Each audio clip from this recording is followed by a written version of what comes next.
Hey guys, and welcome back for another video. So with the release of Path of Fire, we now have 2 expansions, and because of this, it has occurred to me that maybe new players might need to pick one of these if they don't have the money to pick up both. Both Heart of Thorns and Path of Fire are about $30, or I should mention that you can purchase these together for $50, at least for right now. But if you're currently playing free-to-play Guild Wars 2 and you're maybe curious about the expansions but you don't want to buy both right away, this video should give you just enough information to make an informed decision. So it's no secret that the story of most MMOs, or even just games in general, can be glossed over as long as the gameplay is fun and rewarding. That being said, there's definitely a community in Guild Wars 2 who cares about the lore and is excited to see where things go. But even if you're not a huge lore head yourself, something to keep in mind is that a lot of the open world releases for this game do contain a decent amount of story, so when you go into new maps, when you do new raids, when you play new fractals, they might have a story component to them that you're probably not going to be able to completely ignore. All of that being said, if you care about the story at all, I would recommend getting Heart of Thorns. You can stop the video right now. This story takes place before the Path of Fire story, and Path of Fire can kind of spoil some elements of what takes place in Heart of Thorns. Going a little further than that, if you are a lorehead, I recommend ignoring both expansions and purchasing the Living World Season 2 first, as the events of the Living World Season 2 all tie in and lead up to Heart of Thorns. Once you've beaten the Living World Season 2, you can go ahead and play Heart of Thorns, buy the Living World Season 3, which leads into Path of Fire, and then play Path of Fire. Despite the fact that Path of Fire comes later in the storyline, it's actually where the current storyline is building off of, and so picking up Path of Fire is the wiser choice if you're trying to stay current with the story. In the weeks after the expansion, there will be a bit of DLC, or as it's called, the Living Story, and if you own Path of Fire when these come out, you'll actually get them for free as long as you log in. These usually have new maps, rewards, and things to do, alongside a new story that continues on to the next expansion. Just another little something to keep in mind. So timelines aside, there are some other elements of the story I'd like to talk about. Not the story itself, obviously, as I'd like this to be spoiler-free, but let's take a quick moment to talk about the pacing of these expansions, as that can be a factor when deciding which one to buy. The Heart of Thorns expansion is definitely going to be the more grueling of the 2 expansions in terms of getting through the story and all the way to the end. When Heart of Thorns released, it was during a time when the developers kind of knew there wasn't going to be content for a while, and as a result, the expansion as a whole feels a lot more grindy than Path of Fire. With Path of Fire, playing through was pretty much a straight path. I rarely had to stop to grind up anything in order to progress the story. As a result, the Heart of Thorns story felt like it was longer, but I'm pretty sure these are more or less the same length. It's just that there wasn't any grind really gating the story. Also, this opinion is coming from someone who played Heart of Thorns before Path of Fire, so that might just be in my head. As a whole, I did find both expansions to be pretty fun, but as someone who doesn't particularly enjoy grinding to progress the story, Path of Fire is the obvious victor for me. Guild Wars 2 does offer a form of progression after level 80 that doesn't involve a higher tier of gear or more levels. Rather, they add new capabilities for your character that you have to unlock by collecting points and earning experience. You use the experience you gain to actually train the mastery that you'd like to unlock, and use the points to unlock those once they're finally maxed out. We just recently talked about story, and I said that the Heart of Thorns story had a bit more grind behind it, and this is pretty much what I was talking about. While both expansions do gate their story behind unlocking masteries, Heart of Thorns requires so much more experience to unlock each one of these masteries. According to the Guild Wars 2 Wikipedia, Heart of Thorns requires about 50 million experience, while Path of Fire only requires about 12. That being said, if grind isn't your thing, just as I said with the story, Path of Fire might be more up your alley. Now the grind for these masteries aside, what masteries do we actually get with each expansion? Well, with Heart of Thorns, we unlock the ability to glide, which was later added to the rest of the game. So if you buy Heart of Thorns and you unlock gliding, you'll be able to glide all over the game. We also gain the ability to use jumping mushrooms, which will bounce you up and pair very nicely with the gliding mechanic, but unfortunately we don't see a whole lot of this outside of Heart of Thorns. Now these two masteries aside, there are plenty of masteries in Heart of Thorns, but a lot of these deal with trying to earn favor for a certain faction. Put simply, you're basically just unlocking the ability to converse with different tribes and use their vendors. This can also give you access to certain kinds of buffs, ways to travel around the map that are much faster, and even a few daily champions that you can fight. On the other hand, we have Path of Fire. And with this expansion, we gained access to mounts, and that's pretty much it. Every mastery is tied to one mount and further progressing that mount. This means that you're going to unlock a mount and spend the rest of your time in game just further progressing your mount. Because of how straightforward the mastery system is in Path of Fire, it's pretty easy to get all of these unlocked, but as a result, you don't really have a whole lot to work on after you've beaten the main game. There is a bit of post-game revolving around the Griffin mount that you can only gain after beating the main story, but for players with newer accounts that haven't amassed any kind of gold, the 250 gold required to unlock this mount is probably more of a long-term goal in general, and not something that you're going to immediately do after completing the story. So with this in mind, if you're someone who just kind of wants a straight playthrough in general, it's obvious that Path of Fire is probably the game for you. If you're someone who enjoys grind as a form of progression, then Heart of Thorns is probably the one that you should choose. These masteries are account bound, and after completing Heart of Thorns on, I believe, 2 characters, I still don't have the experience required to unlock all those masteries, so just something to keep in mind.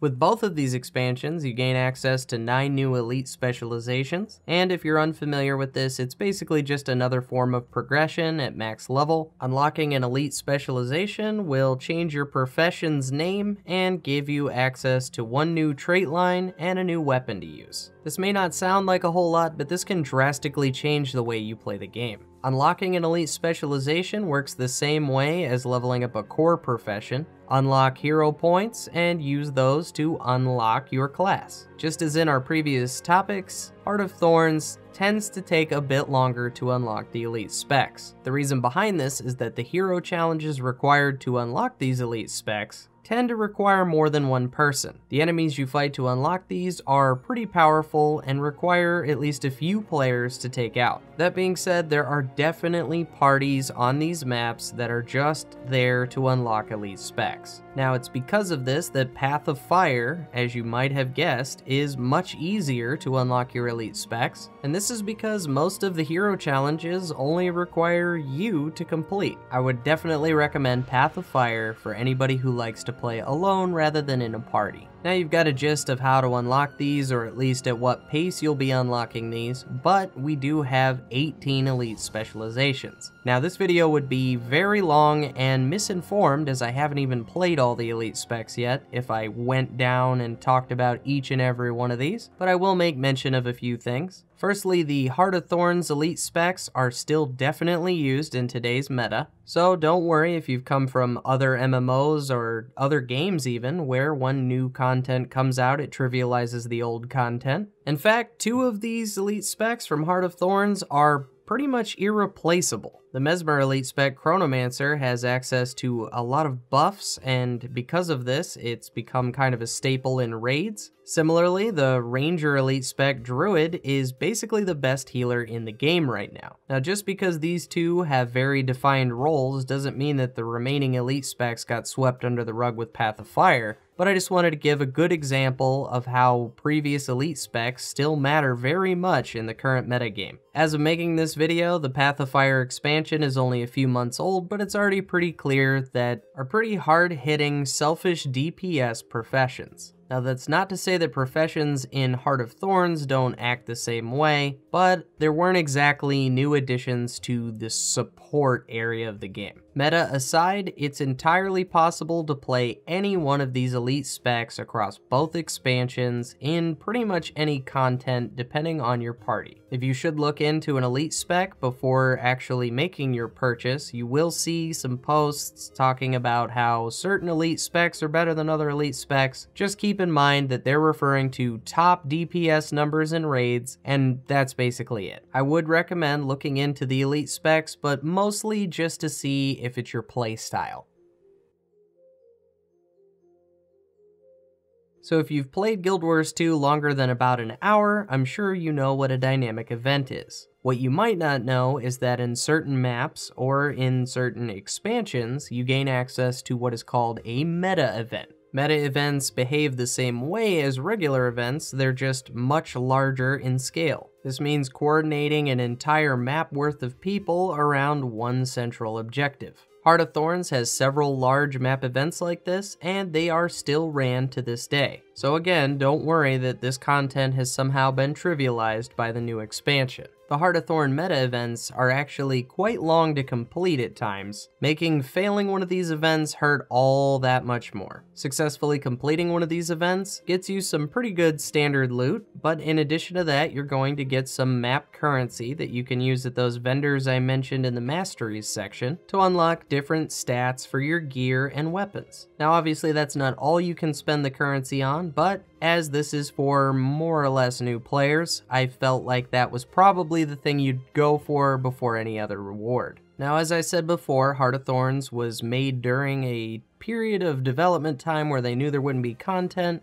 so these events take a long time to complete, and the rewards need to be stacked up quite a bit more in order to get the reward you actually want. Sometimes this can mean repeating the same meta event over and over just to get the rewards that you need. Now I'm sure you know where I'm going with Path of Fire, but the events are much shorter. Meta events in Path of Fire aren't something you need to dedicate a day or even a few hours to complete. Most of the meta events that I've tried so far, I've completed successfully in less than an hour. Due to the time that you save though, the rewards aren't quite as meaningful as they were in Heart of Thorns. All the new stat types that were added in Path of Fire can actually just be acquired from heart vendors. Again, as you might have guessed, I prefer this method as I don't really like grinding gear, and is kind of the reason I like Guild Wars 2 over other MMOs. The meta events in Path of Fire are definitely still fun, they're just not as blatantly rewarding as the ones in Heart of Thorns. That's not to say that you won't get some rare loot, it's just not a map-specific currency that is absolutely required to unlock some of the new stat types. So if you're into more epic and grand meta events that require more time and therefore are more rewarding, definitely pick up Heart of Thorns, as that's where the bulk of the big map-wide events take place. If you'd like a straightforward and simple approach to meta events, maybe even just learning meta events, maybe go for Path of Fire. So we've talked quite a bit about both of these expansions, but I did want to make mention of one last thing before kind of getting to my conclusion, and that's the stats that you get with each one of these expansions. In the core game, you have access to a certain number of stat combinations, and with each expansion, they add a few more. I don't want to waste your time talking about every single stat type and its viability in the game, but what I will say is this. At the time of making this video, condition damage is in a pretty good place. Heart of Thorns offers the Viper stat set, and that is basically your bread and butter for condition damage builds. Now the stat combination that you use is all up to you, but the meta right now is leaning pretty heavily on power and condition damage. You already have access to power with the core game, but you will need Heart of Thorns for that condition damage stat combo. Now this isn't to say that you can't get into a good raiding group or any other endgame content with other stats. It's just that right now this is how you do the most damage, so this is what people care about. And because people care about it, chances are if you want to get into a good party, unfortunately you may have to follow suit with the right stat combo. Now, Path of Fire definitely added some new stat combinations as well, it's just that as of right now, they're not used as frequently as Heart of Thorns stats. Just a little something to keep in mind if you want to do raids or other endgame content soon after completing the expansion. So with everything I've said, I hope that you guys have some kind of idea what expansion you want to purchase now. Obviously, for lore heads, you should play Heart of Thorns, or you should play Living World Season 2 and then Heart of Thorns, so you have all of the context. But if lore doesn't really matter to you, and you're looking for a more straightforward experience, Path of Fire is by far the easiest piece of content for this game I've ever played. That's not to say that it's not difficult at some points, but it's more like a console game in that you can sort of just play through it with minimal grind. But if your priorities are more around the endgame aspect of things, Heart of Thorns might be the best option for you right now at least, because it has access to some stats that are in the current meta, and if you want to play any kind of support class, it's probably your best bet with elite specializations. And if the decision between these is as easy as should I get gliding or should I get mounts, I would probably lean towards mounts. The only reason I say that is because with mounts, you don't take fall damage anymore, and the skimmer is kind of capable of a little gliding all on its own. The experience won't be the same because otherwise it would trivialize gliding, but you get what I'm saying here. Not only that, but if you did want a little bit of post-game and you went after the Griffin mount, well, you definitely don't need a glider after that. Well, you will need a glider for any content that requires, say, updrafts or any of the other gliding masteries, but I think you know what I mean. Anyway guys, that's where I'm going to call this guide. I hope that someone out there found this helpful. I know that with the new expansion there could be a lot of new players, but I feel like there still could be some free-to-play players in the next couple of months trying to decide which one of these two expansions to play. But as always guys, thank you so much for watching, and I'll see you in the next one.